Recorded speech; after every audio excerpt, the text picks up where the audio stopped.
Yes. He has a lot more stuff on his walls than I do. A lot Mm, more interesting. yeah, it's gorgeous. And you fit well into that environment. All right, we are live. Yay! Just in case people do want the YouTube live stream chat, it's right there.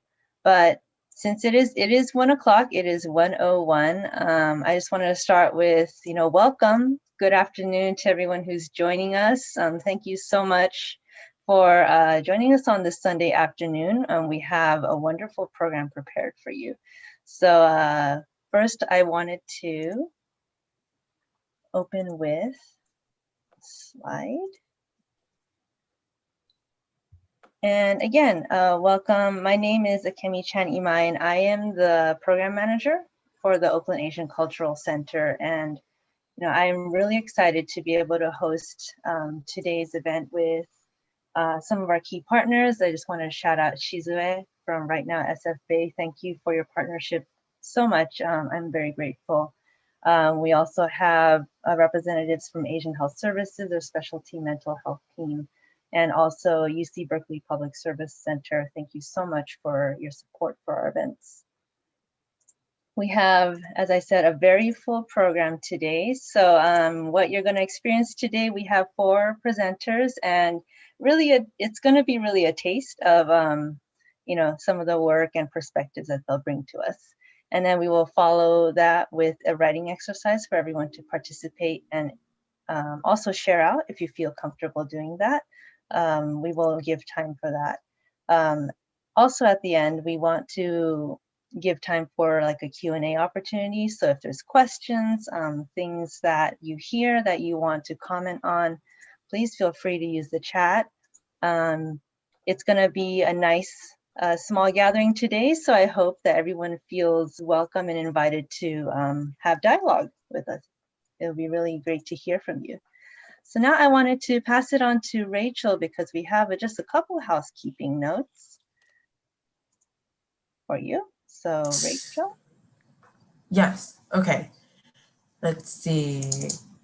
So with hi, I'm Rachel. I'm the assistant or program assistant here. Let me just copy some stuff over. Let's see, chat box. If you see any, or if you hear anyone say anything that really, strikes a chord in you, and you really agree with it, you can repeat, just type it out in the chat box and say, like, oh, me too, or I feel that way, or like, oh, hey, same, something like that. Or you can just use the reactions. Let's see, ask questions. We really enjoy it when people interact with us, and it shows us that this is a very good program and people are enjoying their time here. And then I will also be posting a poll. If you could take a few moments to answer that. Sorry, I just have a lot of windows open. Okay, so I'm gonna post, we have the poll and I'm going to launch it.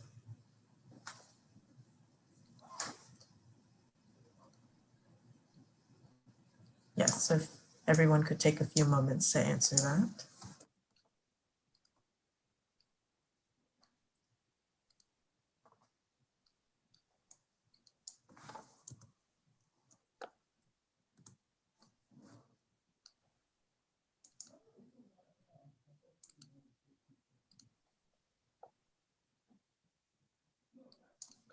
We can also just move on with the program. I'll leave the poll running if that's okay.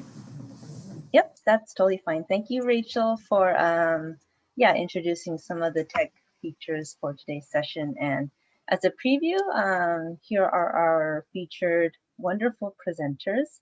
And so with that, I wanted to then hand it off to our wonderful main facilitator for today, Shizue, who will introduce us to Right Now SFB, and maybe you can talk a little bit about that anthology project and all that.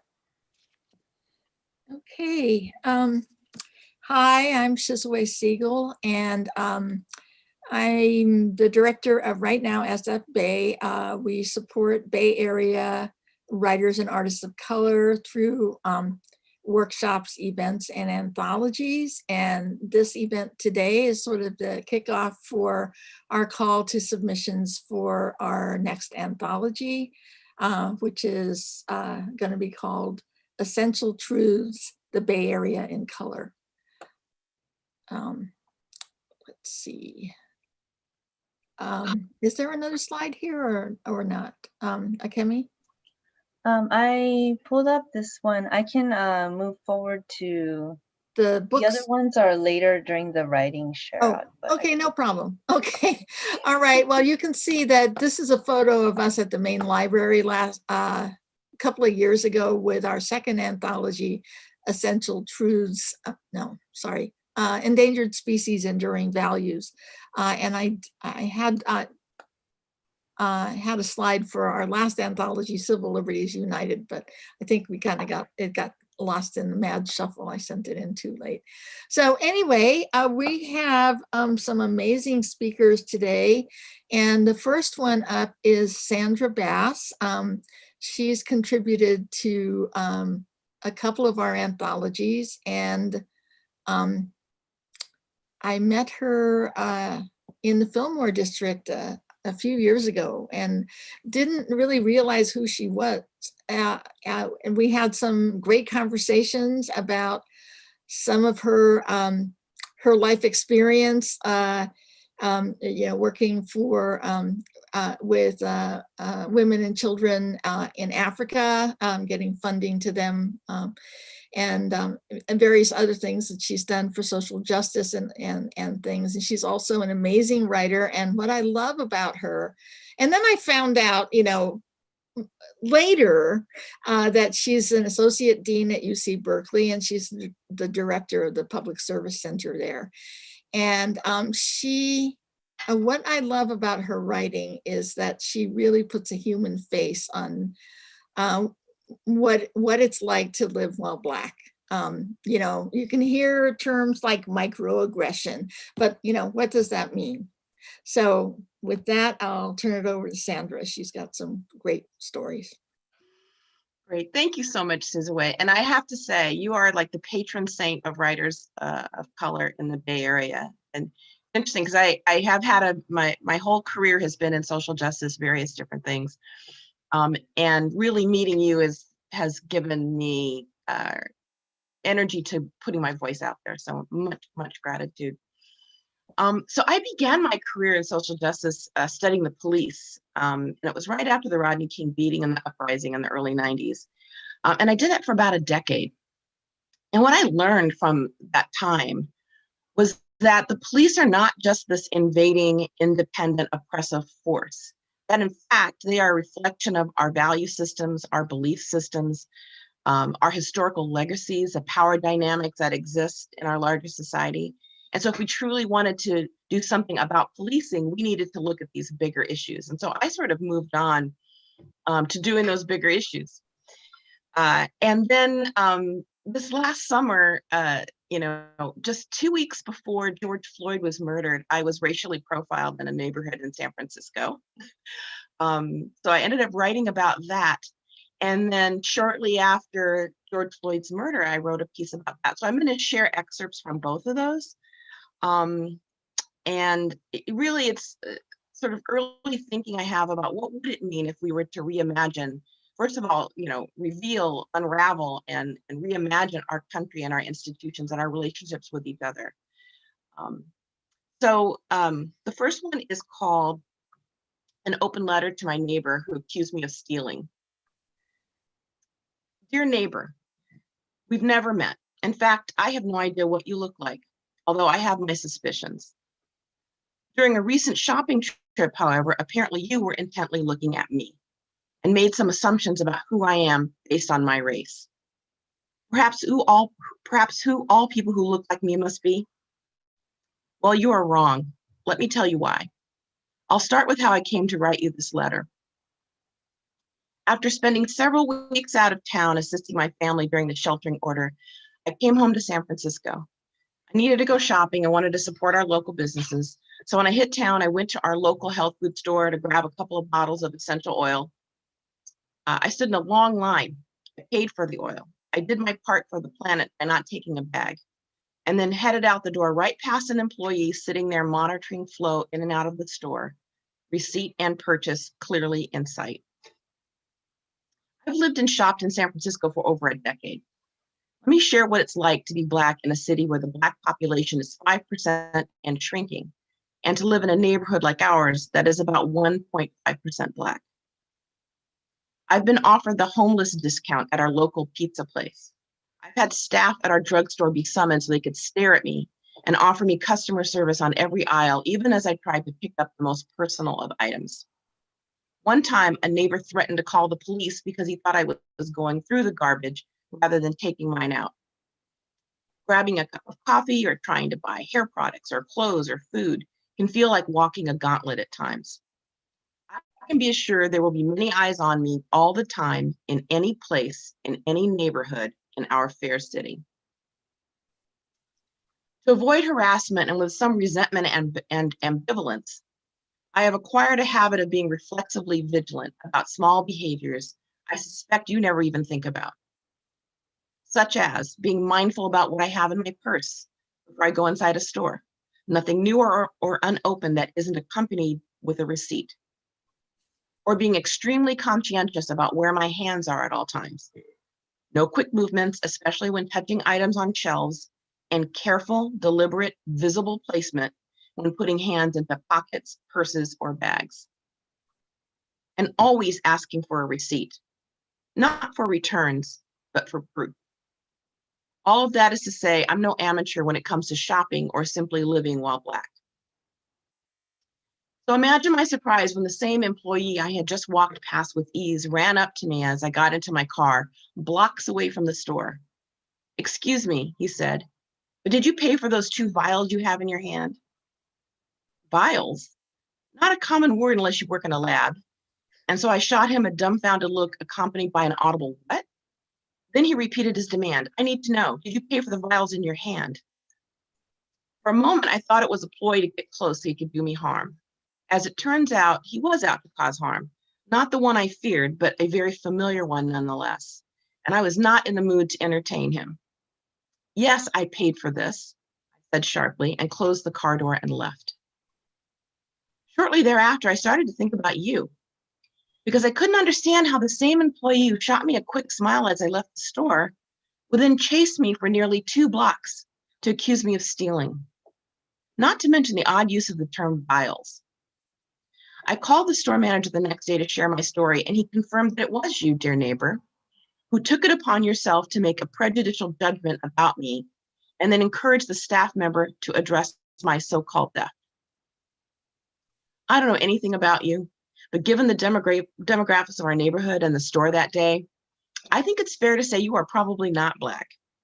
And despite the fact that your actions were harmful, and as we know from the numerous videos documenting vigilantism against Black people could have been disastrously harmful, if not fatal, I'm having a hard time demonizing you or believing that you are a rabid, raving racist out to intentionally harm Black people, although they exist everywhere, including in San Francisco. I imagine you visited our local store for the same reason I did, to support local businesses who are struggling during this time. The store manager shared with me that shoplifting is up for all businesses in our neighborhood, a trend that is reflected in the increased security in the area. Perhaps you knew this and thought you were doing your part to help them. By the way, the store manager shared they did not appreciate your vigilantism at all.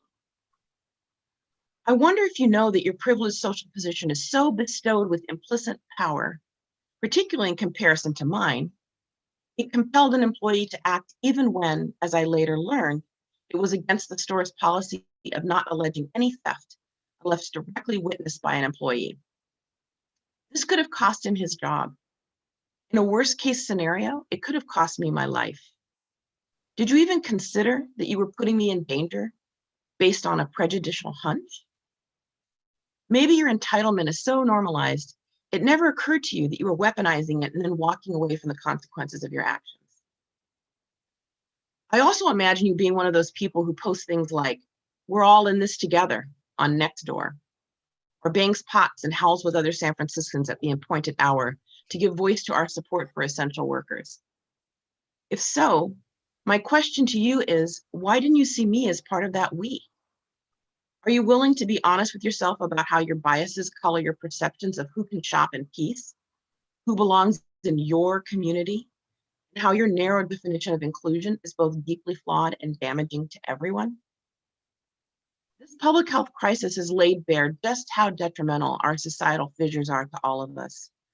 While the virus has disproportionately impacted specific groups, particularly the poor, the elderly, and Black and brown folks, none of us is immune to this infectious disease or any other social ill. And there are no walls, no social segregation schemes, no enclaves of privilege that can protect you from that truth. Yes, we are all in this together. And I and others who look like me need you to get that. I believe you have the capacity to do better. Although I've been profiled and judged based on my race, I've also experienced the marvel of seeing a heart open, a mind turn, or an unexamined harm see greater compassion when that harm was exposed and interrogated. And so, dear neighbor, I would like to offer you an invitation. Have the courage to truly live into being the bigger, better person you seem to think you are. Be brave enough to be honest about your flaws and actively practice growing beyond them. When you find yourself making blanket assumptions about people based on race, question those assumptions. It is highly likely that you are wrong. Expand your idea of who constitutes your we, because we includes all of us, and we have as much right to live, breathe, walk, laugh, love, and shop unimpeded as you do. Get comfortable with being uncomfortable. You have a lot to learn and even more to unlearn. Lean into the process of seeing the world through the eyes of others and questioning the beliefs and biases you hold that are deeply rooted but not part of your conscious awareness. Like castor oil or bitter medicines, hearing that you need to expand your capacity for compassion and solidarity may not go down easy, but you'll be glad you imbibed a vial of unvarnished truth in the end. And so I'm going to read just a bit of I hope I have enough time. I'll read a bit from my next piece. This was written just a couple weeks after George Floyd's murder, and it's called From Ritualized Responses to Reparations. Nearly 30 years ago, the video of Rodney King being brutalized by 4 police officers offered a rare glimpse into the reality of police brutality against Black people. As a young graduate student, I was pulled into what I thought was a protest in solidarity with the post-verdict uprising in Los Angeles, which landed me in the maximum security ward of a county jail for almost 2 days. That experience launched a 10-year journey into the study of policing and a faculty appointment teaching the sociology of policing grounded in years of studying the history of race and policing in America. It pains me to write that nothing that has transpired in these recent incidents has surprised me. Not the asphyxiation of George Floyd, not the hail of police bullets that ended the life of Breonna Taylor, not the vigilante murder of Ahmaud Arbery, nor the police killing of Tony McDade. When the Rodney King video was released and ran nonstop on television for what seemed like weeks, I held out hope that we had reached a watershed moment. Surely mainstream America could no longer deny the state-sanctioned viciousness that Black communities have endured for generations. Surely these officers would be convicted. However, not only were the officers in the King case acquitted for their crimes, decades later, recordings of police and vigilante violence perpetrated against Black people are routinely released. On the rare occasions when justice is served, it continues to be determined primarily by a roll of the jurisdictional dice. I'm also not surprised by the uprisings we are seeing across the country. The sight of George Floyd begging to breathe and calling out to his deceased mother while slowly having his life ebb away is so unbearable, I have yet to watch the full video. Perhaps because this murder was committed without recognizable fury, the officers knew they were being filmed, and bystanders repeatedly implored the officers to stop. It is particularly chilling. Thousands have taken to the streets across the country to demand all 4 officers involved be arrested and charged, and as of this writing, Officer Derek Chauvin and his 3 accomplices have all been fired, arrested, and charged. History doesn't repeat itself, but it often rhymes. These oft-quoted words were first spoken over 100 years ago, and they still ring true today. These events and our responses are so routinized, they have become almost like a national ritual. Yet even as these routinized responses play out a tune with which we are all too familiar, there are also a multitude of differences between what happened in 1992 and what has unfolded in recent days. This time around, the protest movement is deeper, wider, more diverse, grounded in an understanding of how white supremacy is embedded into all of our institutions, and especially the police. And Black Lives Matter serves as an organizing frame and a call to action. Even as the rage burns on, there are calls for changes in law, policy, practices, and the redistribution of resources. And these changes are essential, yet they do not go far enough. The American experiment with extreme wealth inequality and a hyper-individualistic economic order must end. We cannot build a society that honors Black lives within a scheme that glorifies a monstrous manifestation of capitalism. And yet, moving away from an extractive, exploitative economic model towards one that is restorative, regenerative, and sustainable may be critical, but also is not sufficient.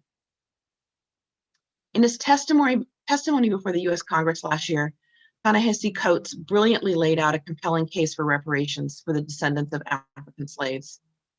Coates forcefully argued that America could not lay claim to the triumphs of its history without equally owning up to its sins and debts. Yet warranted as they may be, materialist solutions alone cannot bring the US into right relationship with its African American citizens. It cannot redress the harms centuries of ideological, psychological, and systemic white supremacy have inflicted on all Americans, or chart a path forward grounded in our shared interdependent destinies rather than merely our settled debts. Americans have a long history of defining ourselves by myths and perverse distortions. The ideology of manifest destiny justified the attempt to exterminate Native Americans. The fallacy of the gallant South belied the horrific truth of a system defined by physical and psychological torture, rape, exploitation, and dehumanization. The belief in unquestionable American benevolence obscured the reckless and self-serving expansion of the American empire. Anti-Blackness is embedded into the American psyche. Until we have the courage to acknowledge that truth and embark on the long, difficult, painful process of reckoning with our past and its current manifestations, we cannot repair the harms that have been caused. We'll continue to be torn apart by the unending onslaught of violent racial injustices, and reconciliation will remain a distant dream.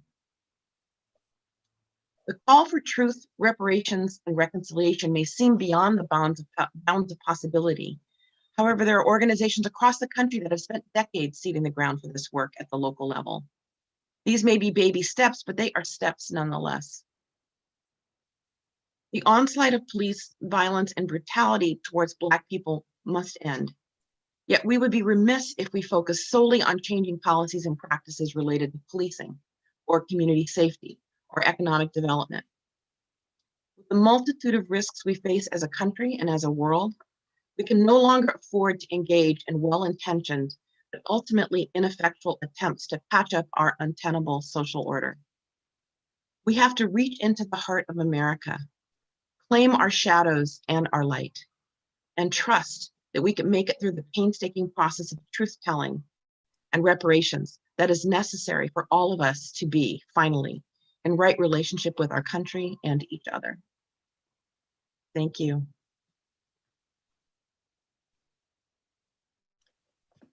Thank you, Sandra.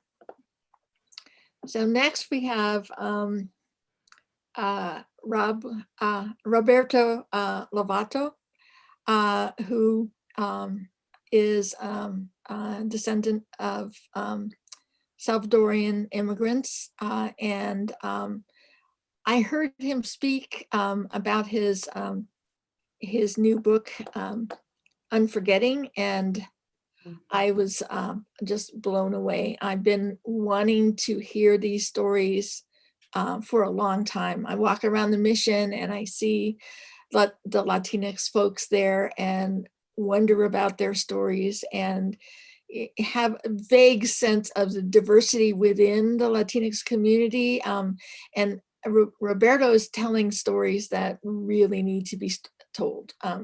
Stories that I began to wonder about as far back in the 80s when I could clearly see that it was US foreign policy that was impacting events going on in Central America. So I'm really looking forward to hear Roberto today. Thank you so much for coming, making time out of your busy schedule.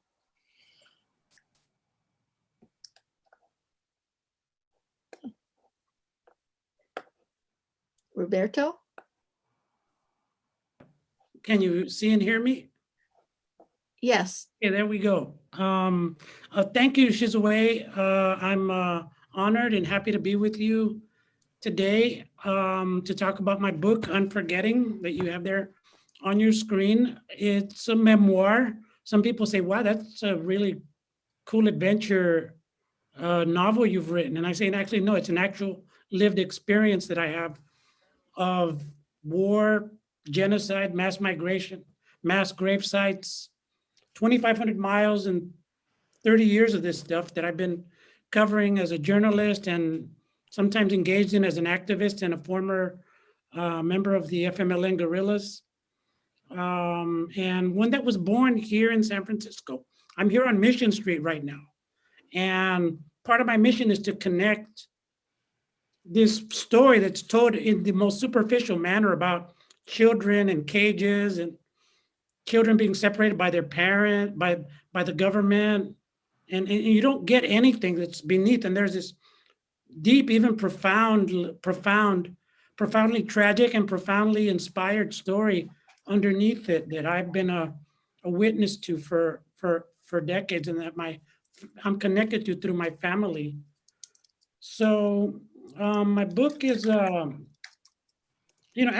it relates to my instinct that was born here in the Mission, growing up just 3 blocks from where I am now on Folsom Street near the Army Street, what used to be called the Army Street Projects. And I know well the workings of those police officers that Sandra described.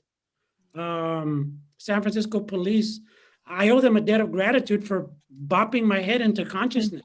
They helped me learn what justice and injustice is. But actually the real first place that I and I think most of us learn justice and injustice is in our homes.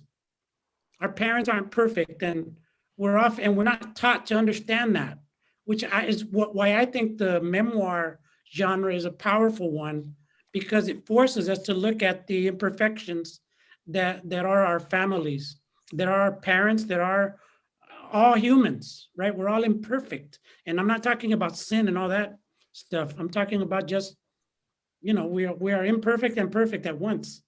Perfect in our imperfection. So my story is it's what they call a braided narrative. It goes to 3 different, there's like 7 or 8 sections, and each section goes into the present, which is 2015. And then in the middle part, it's the 1970s to 2000, my relationship to my father, my growing rebellion.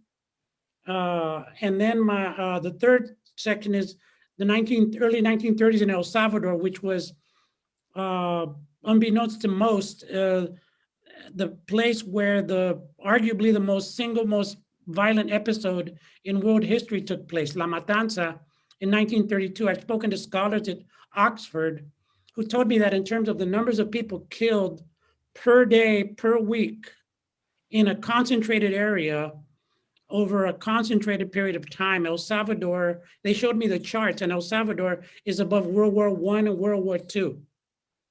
And I have family that had direct experiences with this that I never knew about. And so my book is a journey into in the present day gang world.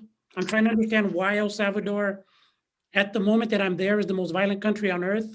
it's also a journey to understand myself. Why was I such a crazy kid that I joined a clique? You know, violent. We used to rob people. We used to beat people, mostly each other up. You know, steal cars, deal drugs, etc.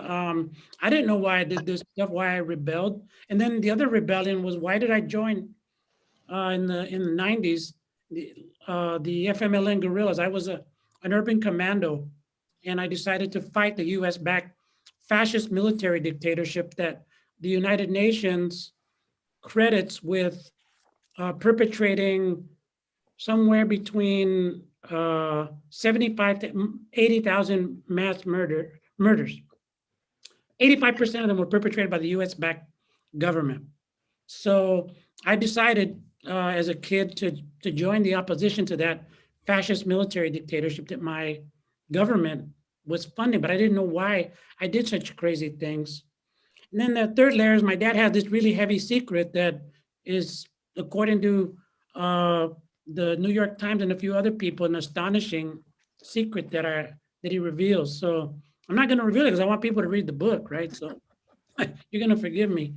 And so in the process, I go to different underworlds, and this is where I'll lead to my reading. I go to family underworlds. All of our families have secrets. I grew up with a father with a living room on Folsom Street. It was crowded with 12 people at any one time.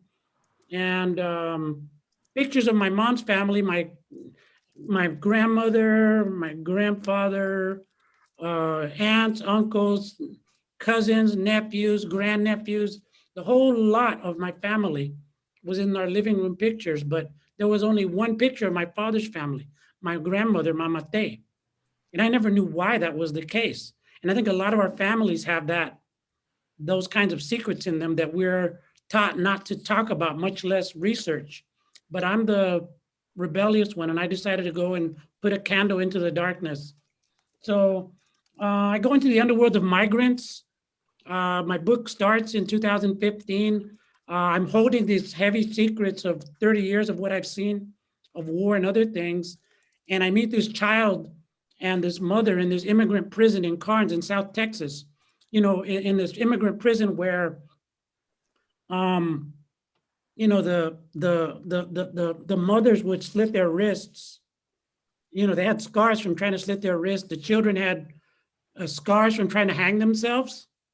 Just abominable gulag-like conditions that were created not by Donald Trump, but Barack Obama, right? That's something that you're not told in your news reports, that Obama caged, concentrated, separated, and killed thousands of migrants. I have the receipts. I've been on this story because most of those migrants were Central Americans, but most of my peers, as I show in the Columbia Journalism Review, most of my peers in the media don't want to tell this story. I got rejected to tell the story by editors, right? Because they were covering for Obama. So part of the reason I wrote this book and risked my life in the process was to get at those difficult truths, and not just in the family, but in the family that is the country. Because if we don't recognize and admit to these difficult truths that Obama didn't put in his biography, then we're going to go back to Trump, right? Because Trump built his empire of immigrant disaster on the immigrant disaster created by Obama. So that's one of the major motives for writing the book. In addition to just understanding myself, understanding the gangs, I meet with top gang leaders. And so one of the other underworlds that I go into is the guerrilla underworld that I belonged to in a previous life, right? When we were fighting this fascist military dictatorship. And so you know, the book is as much about why I became a rebel and how I discovered why I became a rebel. And so I'm not going to read a chapter from San Francisco. I'm going to read a chapter from El Salvador, just because I'm a San Francisco born kid. So you can hear my voice as a guy from the mission as I'm talking to you now, or when I'm in El Salvador. I'm still a dude from the mission, right? Working class, grew up in the, you know, down the street from the projects and whatnot.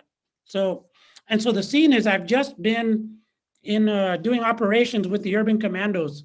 You know, we were sabotaging infrastructure, blowing up bridges, telephone poles, doing all kinds of different activities to undermine the fascist military dictatorship. And so I'm in my house trying to think about, why the hell am I doing this? I'm in a clandestine house. Hardly anybody knows where I'm at. And that's kind of the scene where I am in 1991. I got my own shock months later as I was laying in my apartment in San Salvador, sipping some cola champagne, one of the piss gold soft drinks every Latin American country has. I was reflecting on how much things had changed for me since leaving San Francisco the year before, when the phone rang, an unusual occurrence, given that I lived in a place few except the compas at Cryptas knew about. Oh, by the way, I have left San Francisco for El Salvador, and I had met a woman who I was actually falling in love with, but I left her kind of like any 25-year-old dumbass like I was, kind of left her with double messages and lack of commitment. So, bueno, may I help you? Hola, Beto. The silky sweet voice sounded familiar, but before my heart leaped, I paused. G? I asked. Yes. Where are you? San Salvador. What? Yes, I'm here. You're here? I said in my voice reaching high octaves of disbelief. Yes. I remained silent for a moment, stunned at the fact that this woman who publicly represented the FMLN guerrillas publicly had somehow managed to get into the country. The Salvadoran government had her and other publicly identified members of the FMLN on their list of people to detain on site at any airport or border crossing. G could be killed if they caught her here. What are you doing here? I asked. I'm here on some important business and need to speak with you, she said in her trademark no-nonsense tone. Sure. When and where do you want to meet? Let's meet where the light shines, she said, which was code for the Antorchas, a restaurant where torches placed all around the edges of the open-air restaurant, were placed all around the edges of the open-air restaurant. I wanted to know about this special mission about almost as much as I simply wanted to see her. I showered, put on some nice clothes, and armed myself with my secret weapon, Jovan musk oil, my preferred cologne. I showed up a little late to find a smiling G already there. A white-haired guitarist played Ella, a lovely bolero from Mom and Pop's era, in front of a couple at a nearby table. G was looking ever the summer beauty in a black flowered dress that hung on her tight body wonderfully. The Salvadoran sun made her round face look especially radiant. Being G, she rocketed us through the niceties and then started in with the reason she'd come. The smell of flat iron beef grilling beneath the thatched palm roof and the fancy blue tropical drinks with the little wooden umbrellas in them gave the restaurant on busy Boulevard de los Héroes a suave, intimate beach vibe made stronger by all the antorchas. So T, she started, I'm here with some important news. How did you get into the country? The compañeros got me some glasses, a wig, and a fake passport, and I came in through the Guatemala border, she said in voz bajita. Wow, that's pretty gutsy. Noting her need to talk about the mission, I asked, so what brings you here? Well, to be honest, you left me in limbo, T. Huh? In limbo? What do you mean? What the fuck is she bringing this up for? Before you left, she said, when we were getting to know each other in San Francisco, you said we were more than friends.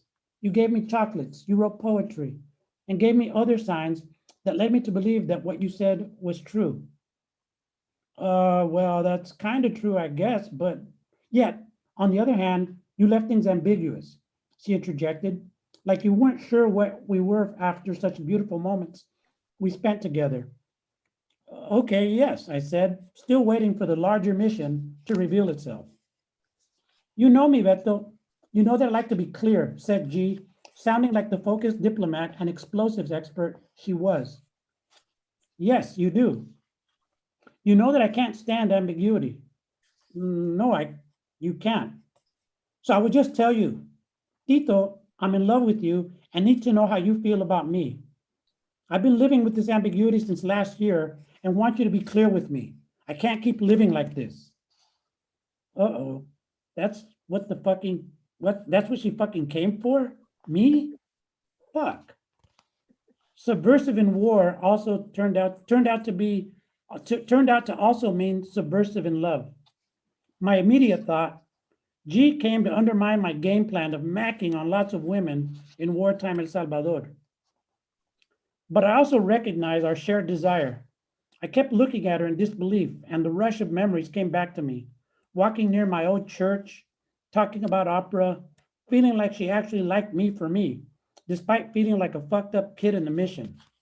Fuck.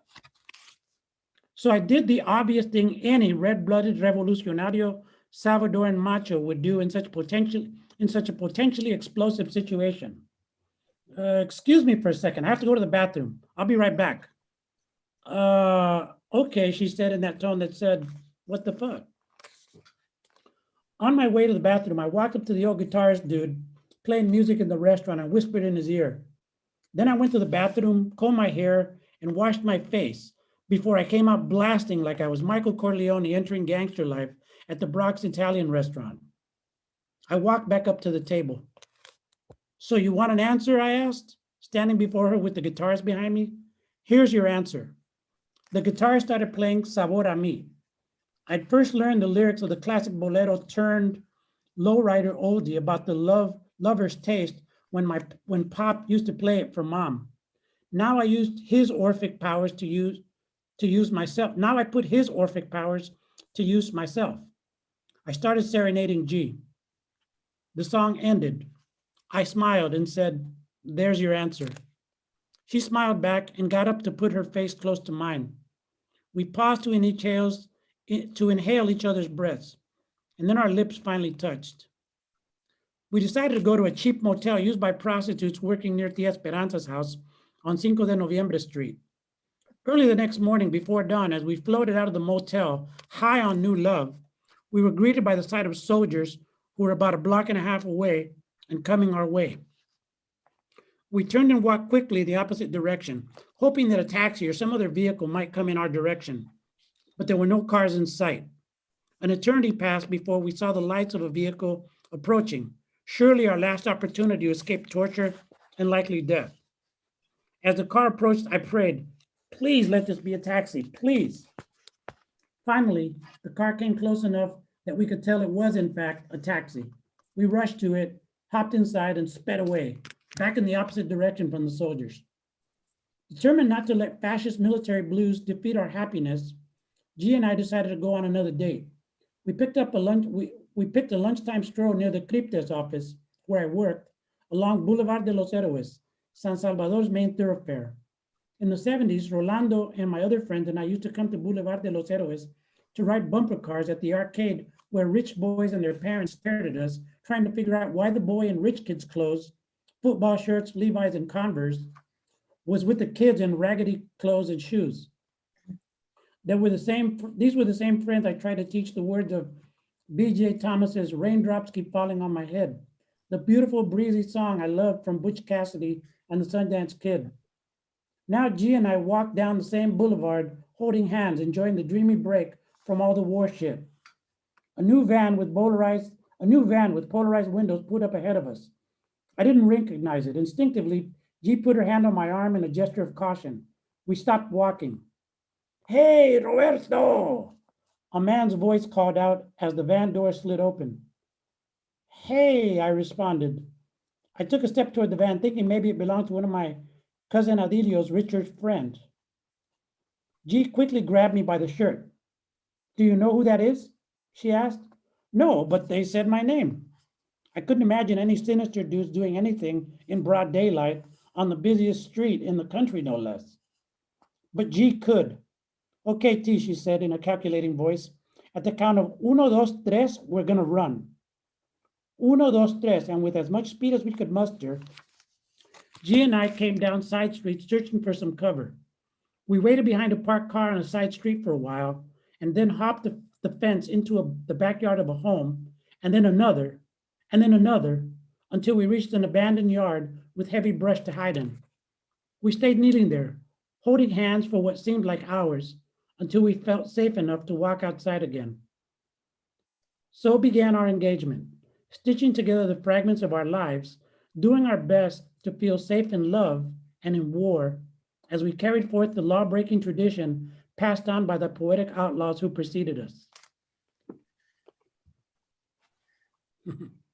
Wow. Thank you so much, Roberto. Thank you was for inviting amazing. me. I feel really blessed. Thank you for making the time. I know that you have a busy schedule with since your book came out relatively recently, and you're doing so much research and so forth. So I just can't thank you enough. That was an amazing reading. So I think now we're going to a break. Kemi? Yeah, again, thank you so much. We are about halfway through our presentations, and we wanted to, at this time, introduce representatives from Asian Health Services, specifically their specialty mental health division. They're a wonderful team. They're really trying to outreach into the community to make sure that people are aware of mental health services and support that's available to them. So at this time, I would like to invite Cook Yin from AHS, and you should be able to share the screen, but please let me know if you're having trouble. Sure, thank you. Good afternoon, everyone. Thank you for having me here today. My name is Cook Yin. I'm a registered psychologist from Asian Health Services, Specialty Mental Health Department. We just had some very deep and meaningful sharing from Dr. Beth and Mr. Lovato. I believe we all have some thoughts that comes up after the presentations. Before getting into my presentation with you today, please allow me to present a mindful exercise first, which is called the Progressive Muscle Relaxation, or PMR for short. So if you're ready, begin making yourself comfortable. You can sit in a chair and allow your back to be straight but not stiff, with your feet on the ground. You can also do this practice by lying down and have your back supported and head. Allow your eyes to close or remain open with a soft gaze. Take several long, slow, deep breaths, breathing in fully and exhaling slowly. Breathe in through your nose and out through your mouth. Feel your stomach expand on an inhale and relax and let go as you exhale. Begin to let go of noises around you. Begin to shift your attention from outside to inside yourself. If you're distracted by sound in the room, simply notice this and bring your attention back to your breathing.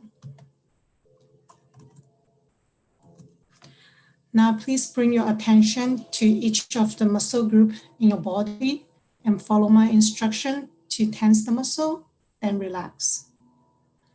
Notice the difference between how the muscle feels when they are tense and how they feel when they are relaxed. Let's begin with the toes and go up. Point your toes towards your face. Then point your toes away and curl them downwards at the same time.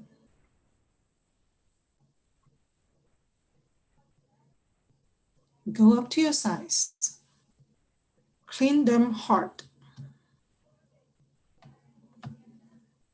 And relax.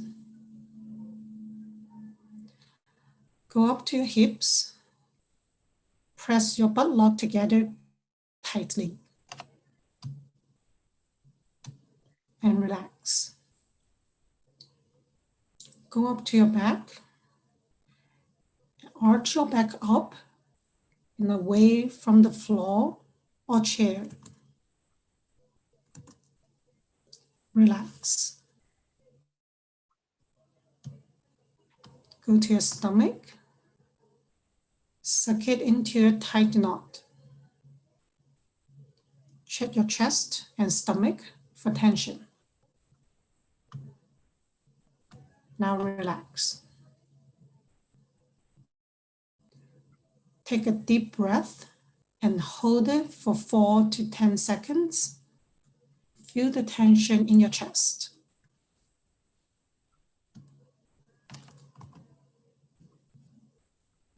Then relax.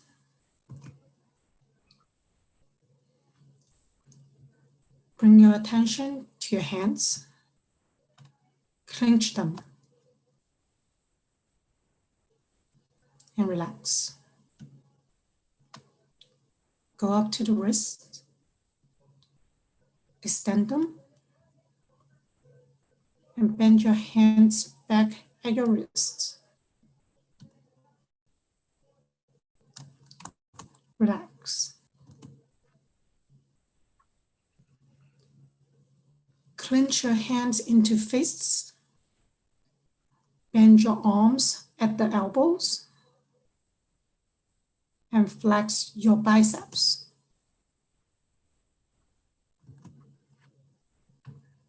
And relax. Now shrug your shoulders. Raise them towards your ears. And relax. Now press the back of your head against the floor or chair. And relax. Touch your chin to your chest. Now relax.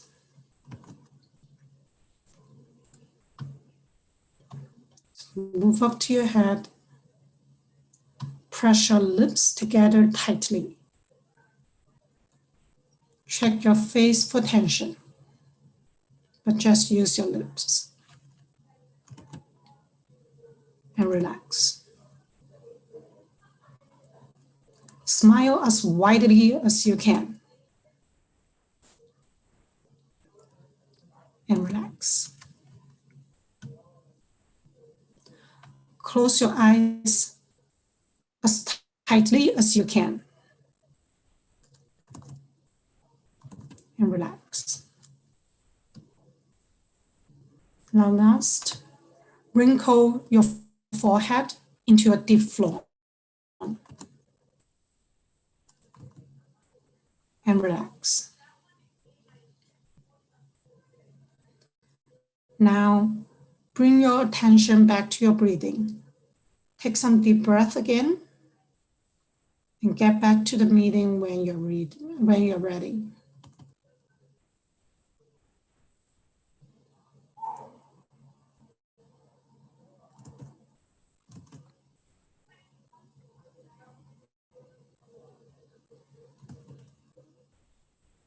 How do you feel? I hope you can feel a little bit mindful right about now.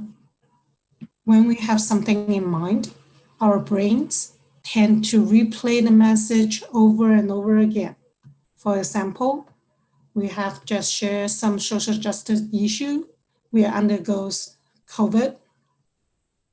We just had the wildfire at the Bay Area a while ago, maybe even right now at the moment. All the election that we just all has to experience. This repetition of your mind, of your thoughts, or rumination that we call in psychology, may stop us from concentrating on other things, affect us by not being able to think logically or rationally, make decisions properly, or behave normally. This is believed to be one of the reasons that creates stress. And stress, in a certain way, creates anxiety. This is what I want to share with you today. I want to talk about stress. Now let me pull up the screen. my presentation for you today.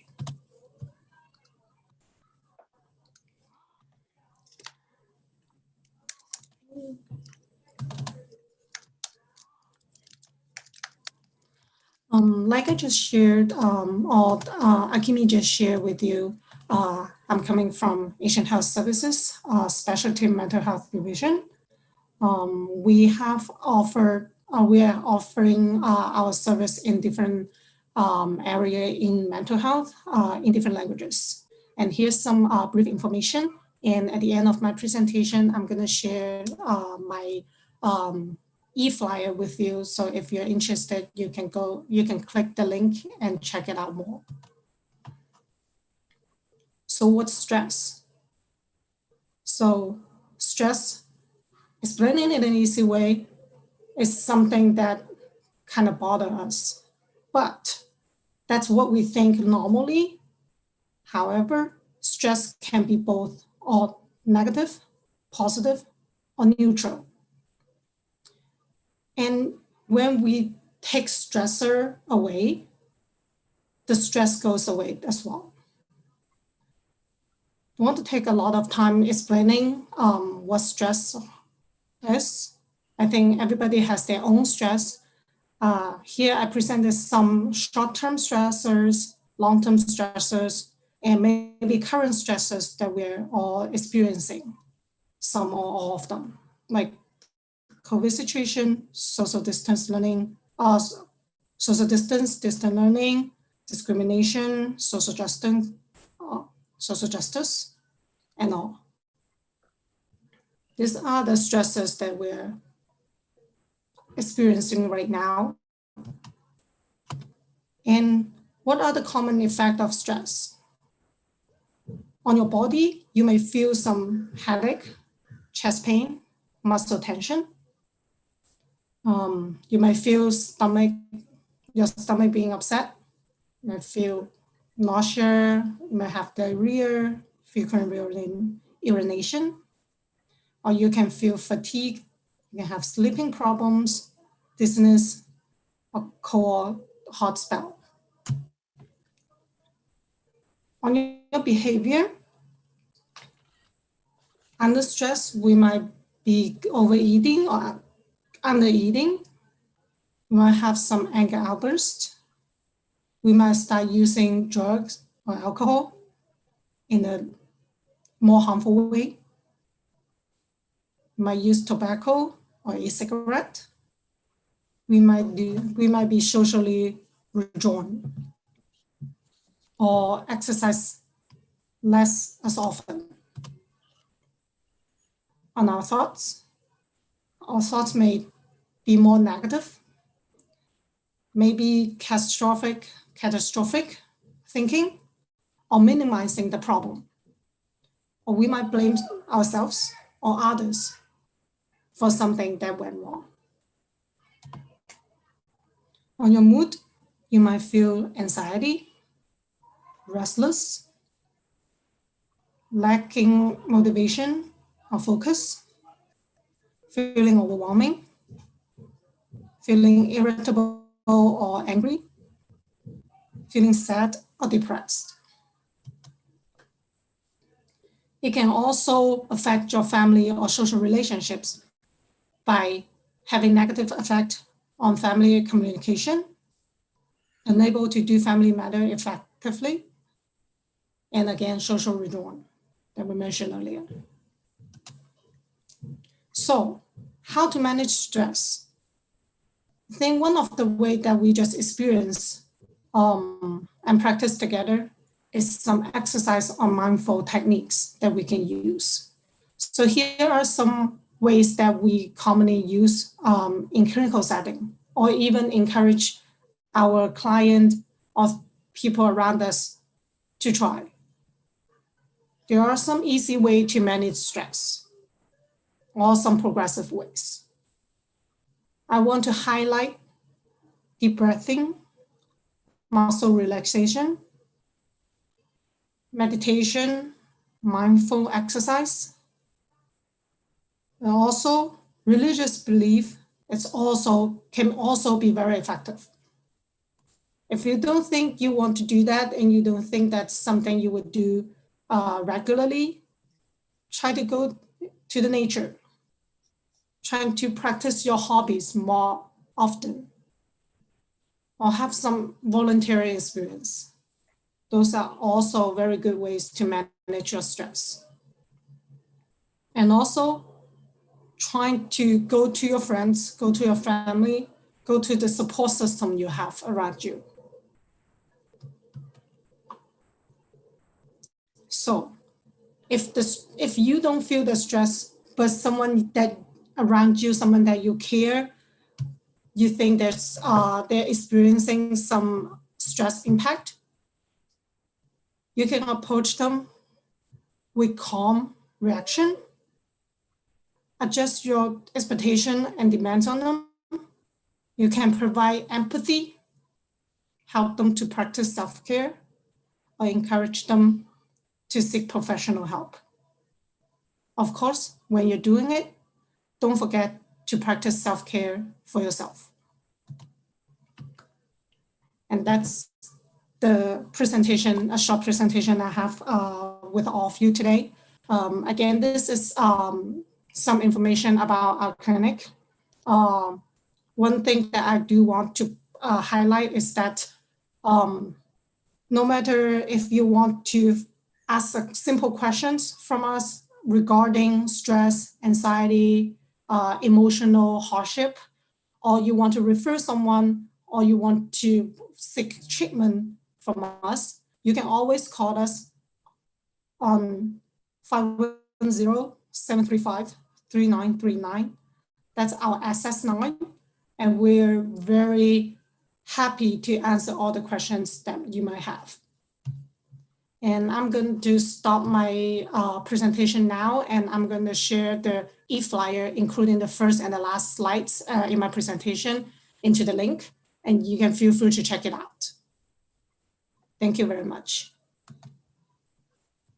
Thank you so much, Cook. This was wonderful information, and hope that everyone was able to find something useful for your own personal practice, or if it's you find some useful information to share with others. AHS has been a wonderful partner for us, so it's really great that they were available to join us today. So that was a wonderful break. Thank you. And we will now return. I will give it back to Shizue if you wanted to line up and introduce our next presenter.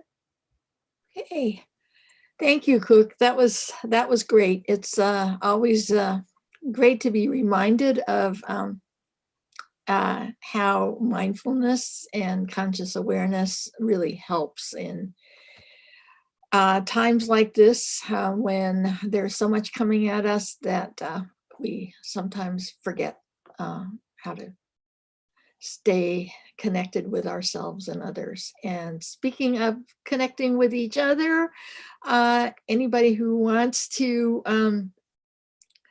show themselves, that's great. We're a fairly small group today. So love to see your faces if you feel like sharing, but you know, if you have a messy room like mine, you might not have to, or if you're kicked back in bed, you know, it's like, we're happy to have you here anyway. Anyway, so the next person to present is Mark Harris. He is a visual artist that I met several years ago, and I was privileged to print some of his pieces in our second anthology, Endangered Species, Enduring Values, and sort of been following his career since then. And yeah, it's amazing work. Okay, Mark.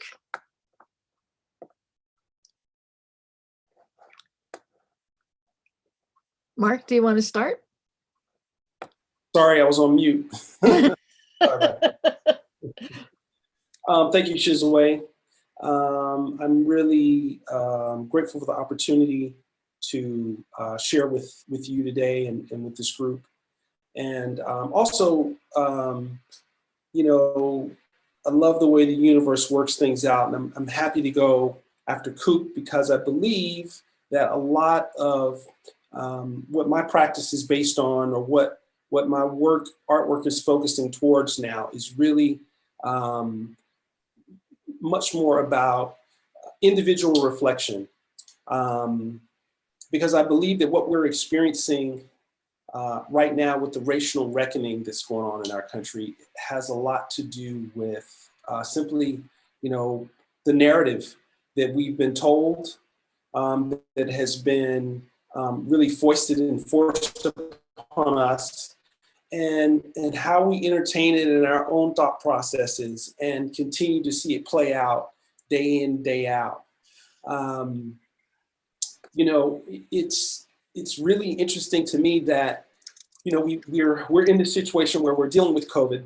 It's a global pandemic, and it's a virus that seems to thrive more indoors than outside.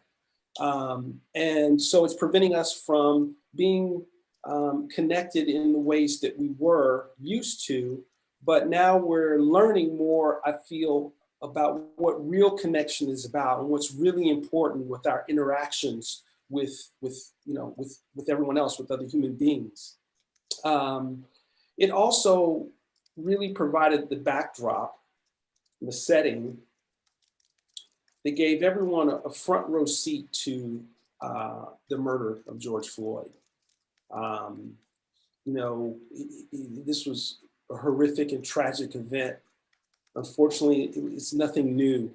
Our country is nothing new for African Americans or people of color, other people of color, Latinos, Asians. And I think for the first time in our history, Mother Nature forced us to look at who we are and where we are and how we have allowed ourselves to get to this point in society. And I personally believe, and what I try to do through my art practice, is to create pieces that really meet the viewer exactly where they are. Because of the archetypes that I'm using and the symbolism that I'm using, I use things that are, essentially from pop culture, a culture that is founded on white supremacy.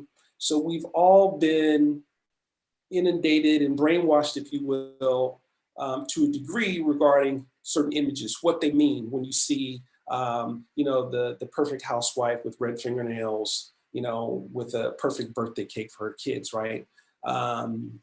So the slideshow has started. So some of my work is going to be coming across. I'm just gonna talk. Kim, you can advance them. I'd say 10 seconds. You can keep going, just so people can have a reference of the type of work I do as I'm talking. But getting back to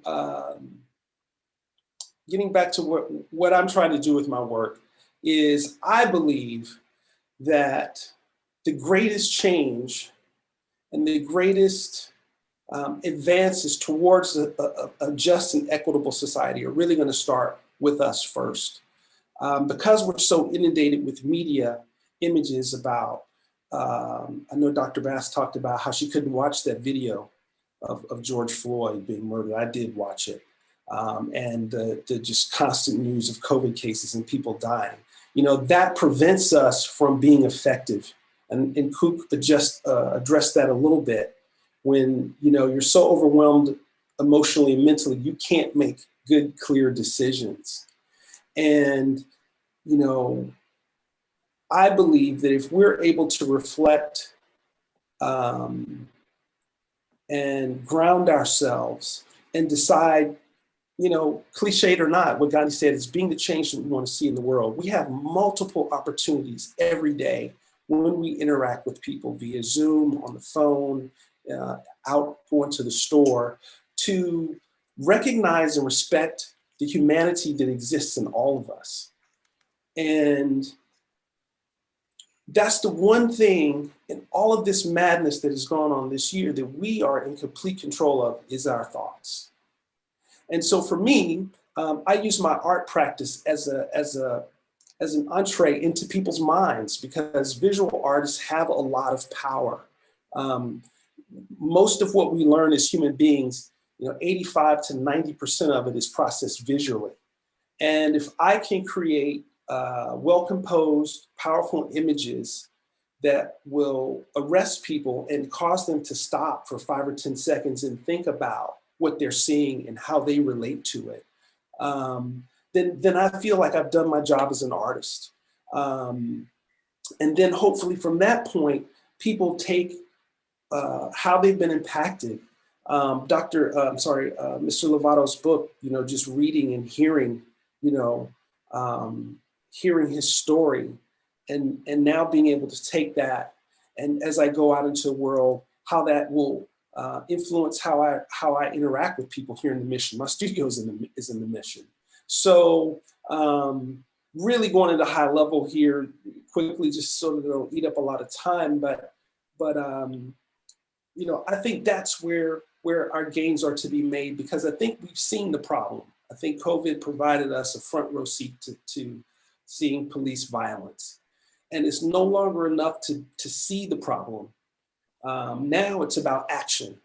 And I think it's going to be about individual action, because, essential truths, right? All of us are living our own truths, but that is a larger, our individual essential truths make up the larger collective truth.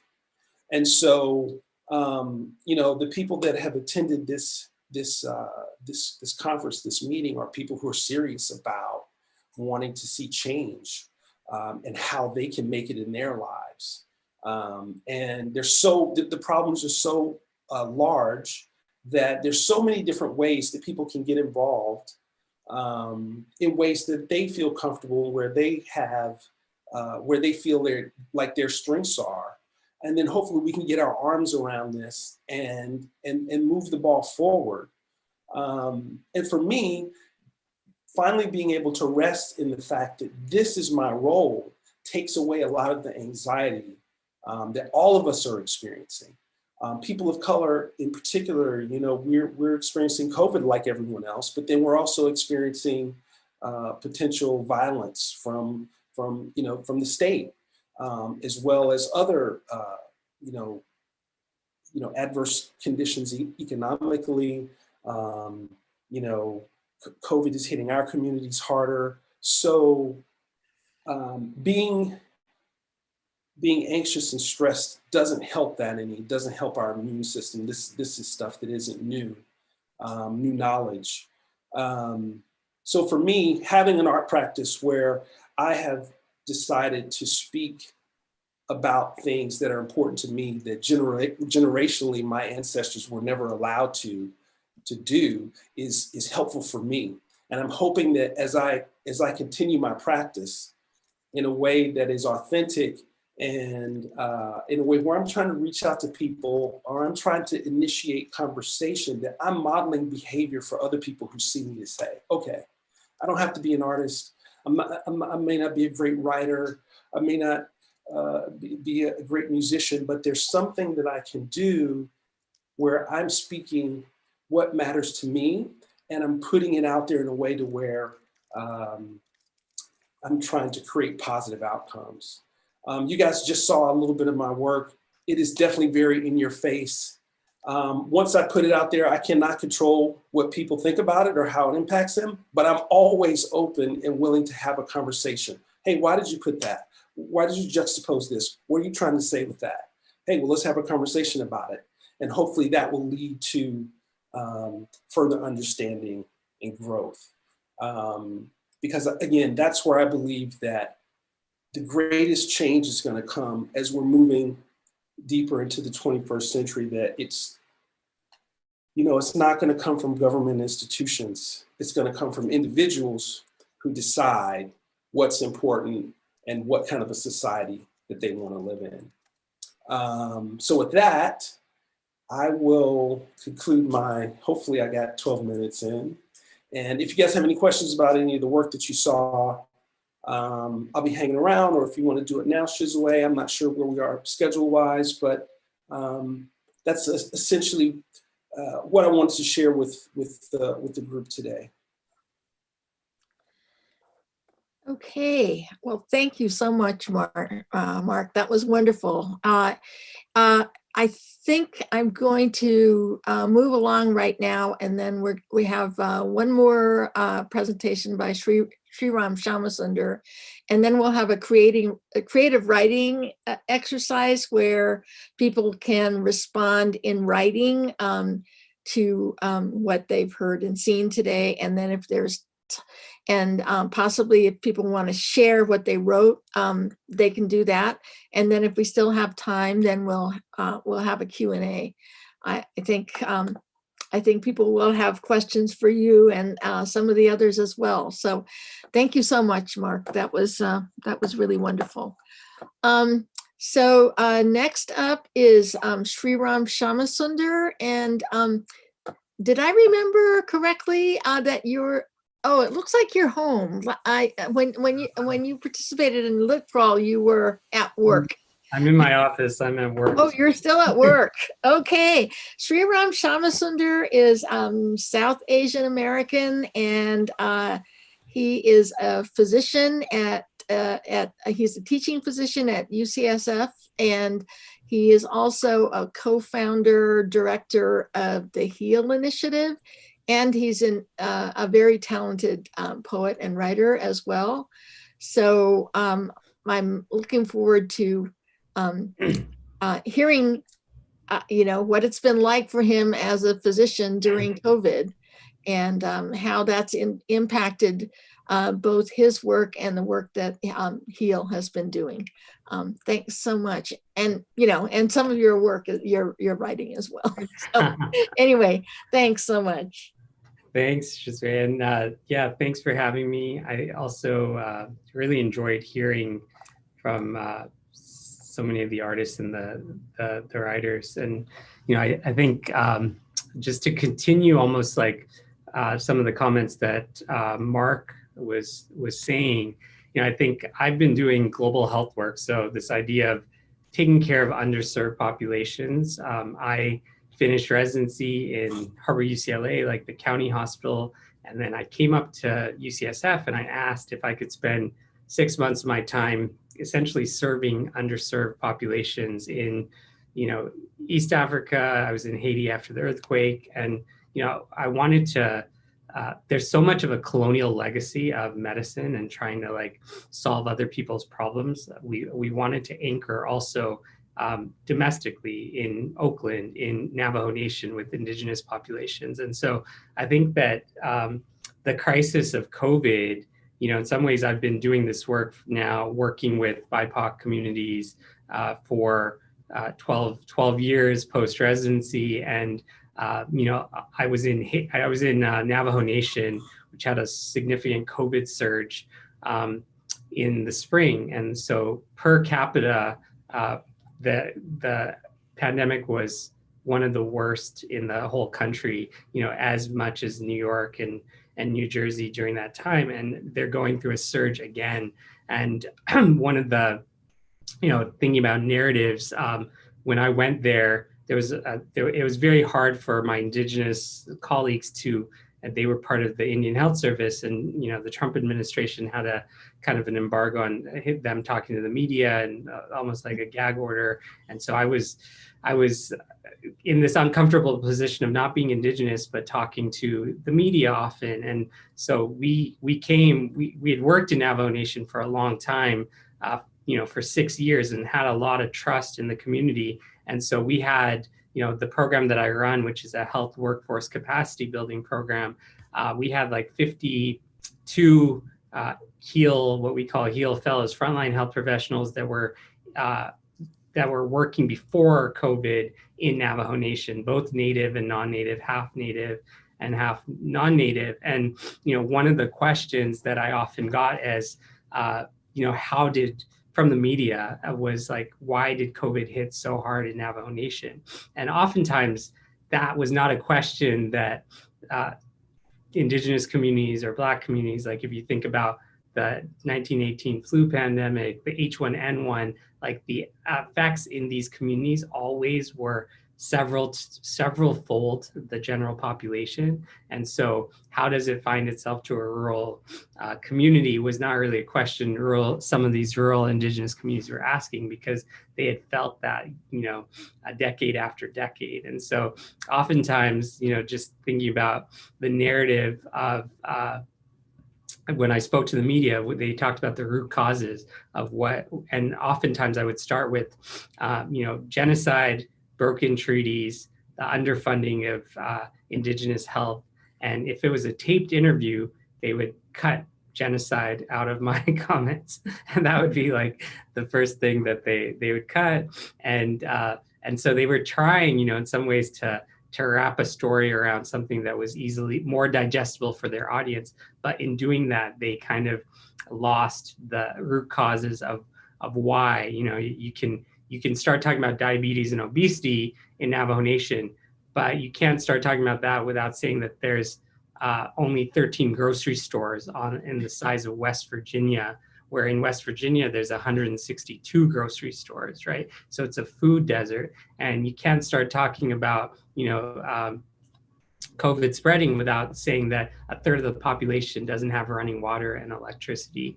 And so the lack of infrastructure. And this is, in New Mexico and Arizona, a sovereign nation. And this is happening all around the country in Native communities. And so I think for those of us that have worked in this work for a long period of time, the idea that the precariousness of life, a lot of times in Haiti or rural India where I work, like we call it stupid debts, these debts that we know have, treatable disease that we know people shouldn't be dying from, that it happens, day in, day out. And I think COVID, as Sandra Bass was laying bare, like COVID doesn't necessarily cause new problems.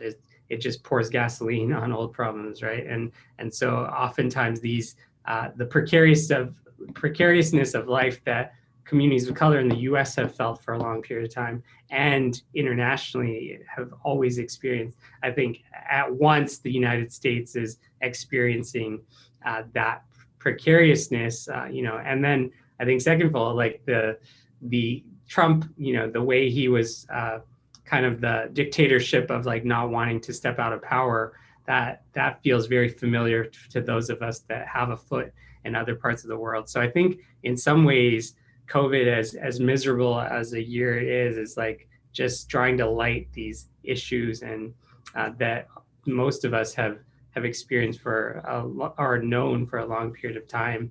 And it's just becoming common knowledge. But then on another front, I think, with George Floyd's murder, I think for me, who's a person of color, but not Black or Latinx, how do I think about my kind of the anti-Black racism that exists within my South Asian community, right? And so I think there's a lot of reckonings that are happening, at the national scale. And then, I live in Oakland, and it's a community that is definitely I live close to Temescal, and it's highly gentrified, right? And so I'm part of that gentrification, and so it's quite complex. And I think that on one level, as a health professional, some of the several-fold deaths of in mortality of Black, Indigenous, Latinx communities, like the Mission, for example, the SF General, it's filled with Latinx essential workers. When there's a surge in San Francisco,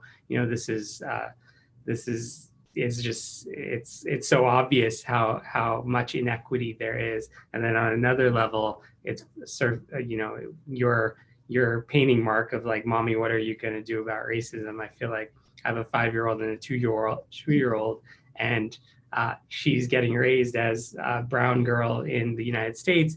And there's also a lot of like anti-Black racism in our community. So I feel like there's just multiple reckonings, which all of you know on this call. So I've talked a while. I wanted to share two quick poems, or one's like more prose and one's a poem. So 1 second.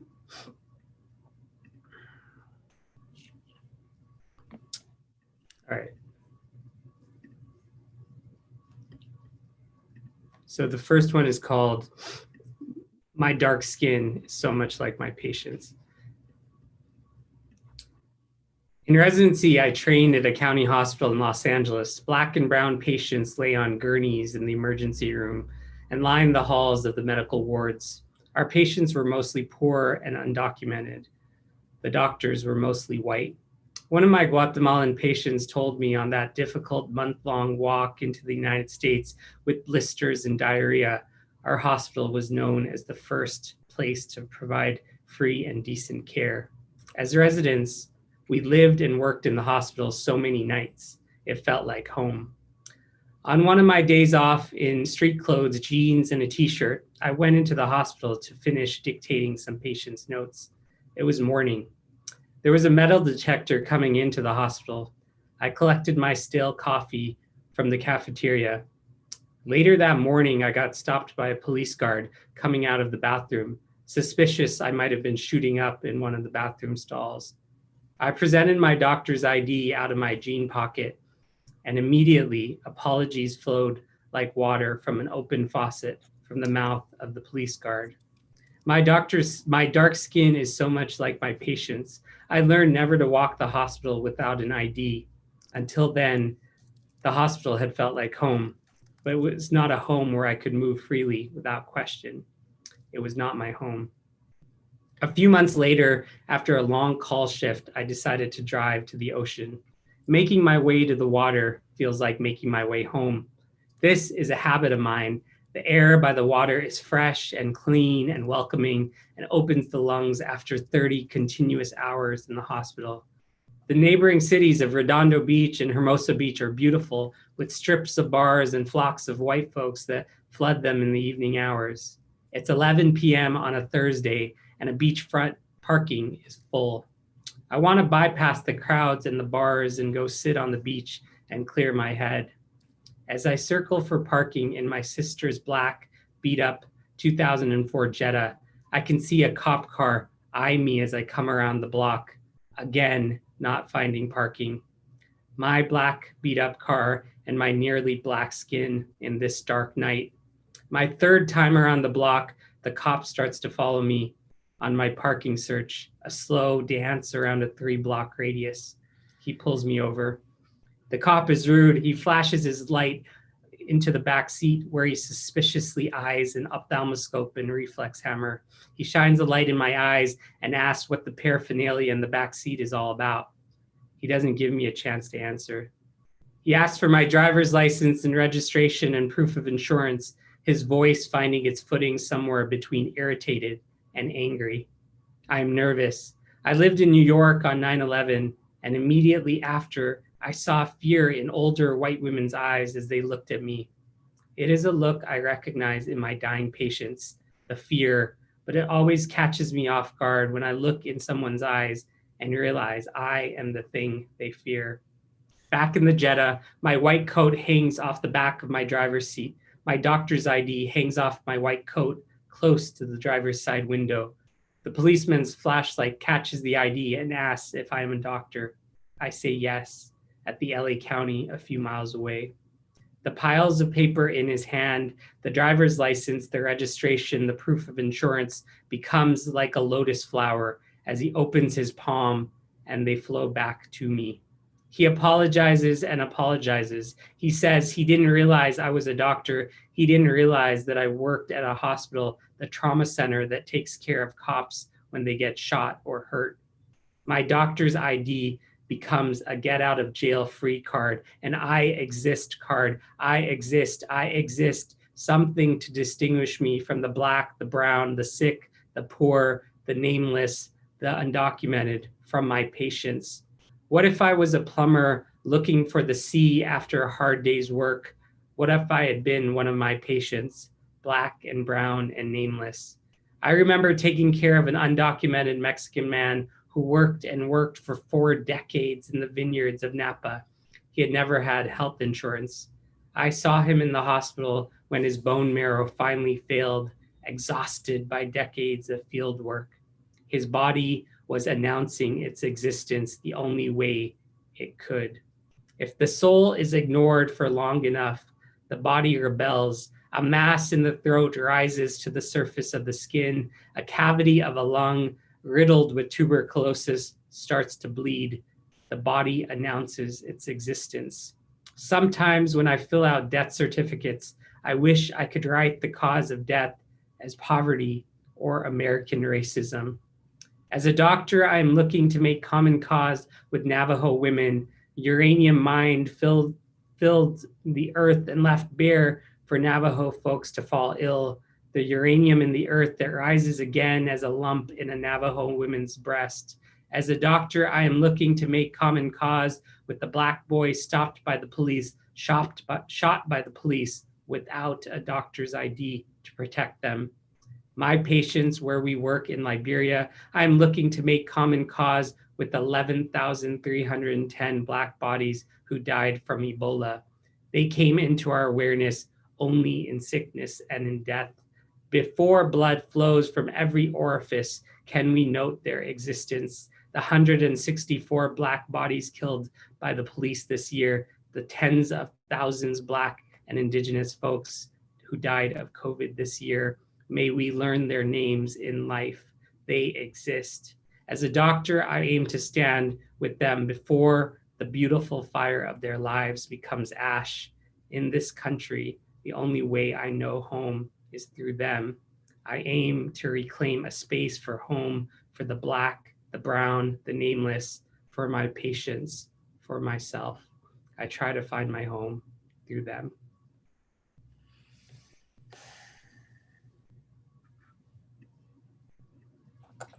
Wow, thank you.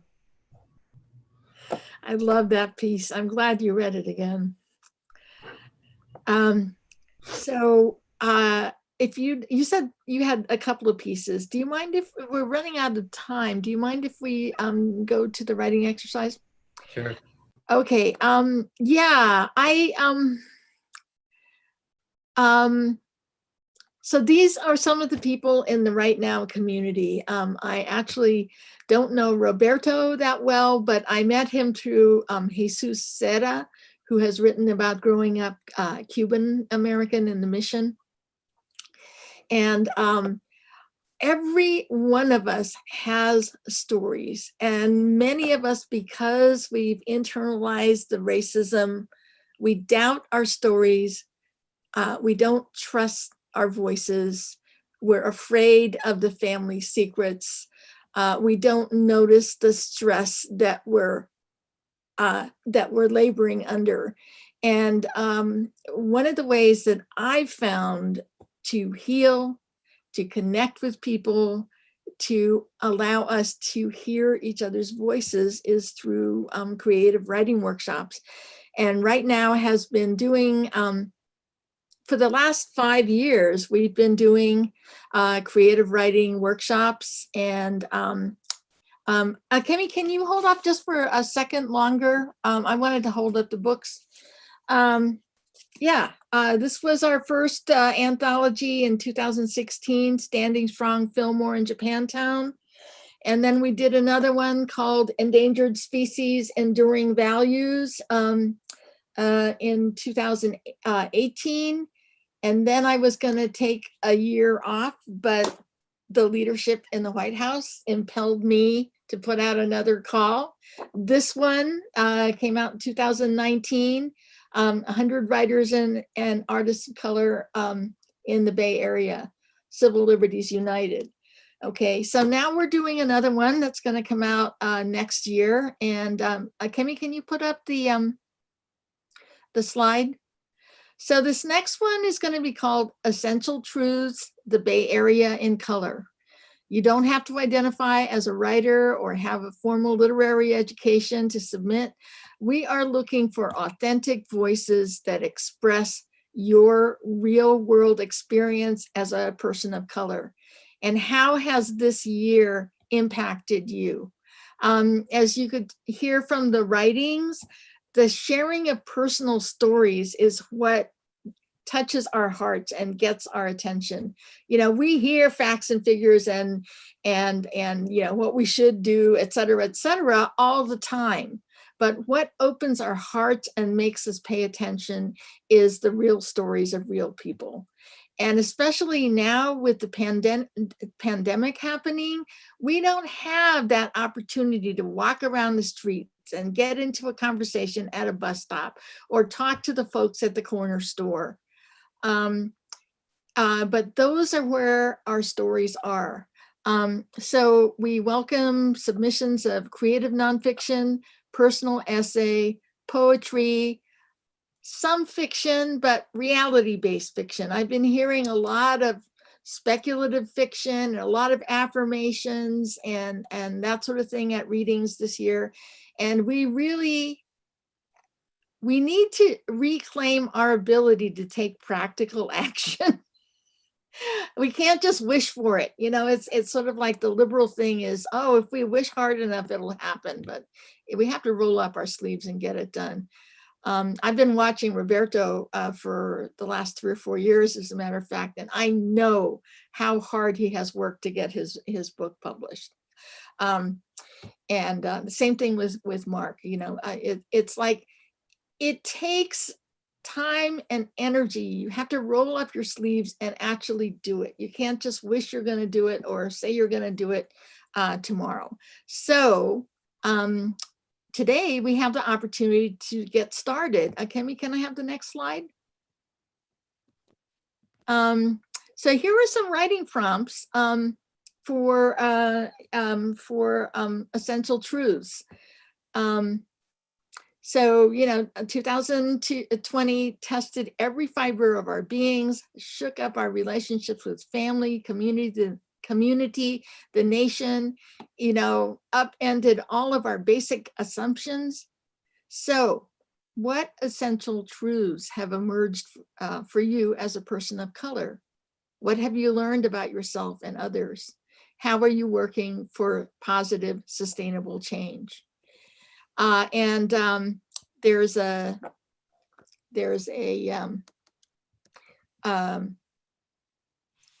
URL at the bottom that has more information about how to submit, has more ideas about what to write about. But for right now, let's see. Let's write for 10 minutes, and then anybody who wants to share, you can share verbally, or you can also put it in a Google Drive folder that I think Rachel is going to put up the link for that. And Rachel, do you have any words of information about at this point about the writing exercise?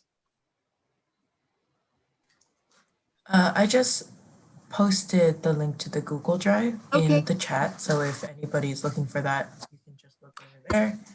And the Q&A will happen after the writing and share out, right? So questions will be answered afterwards. Okay, and should people type their questions into the chat as well, or just raise their hand? Yes, please. Type your questions out, and then I will get those to the speakers. Okay, all right. So let's get started. We have 10 minutes.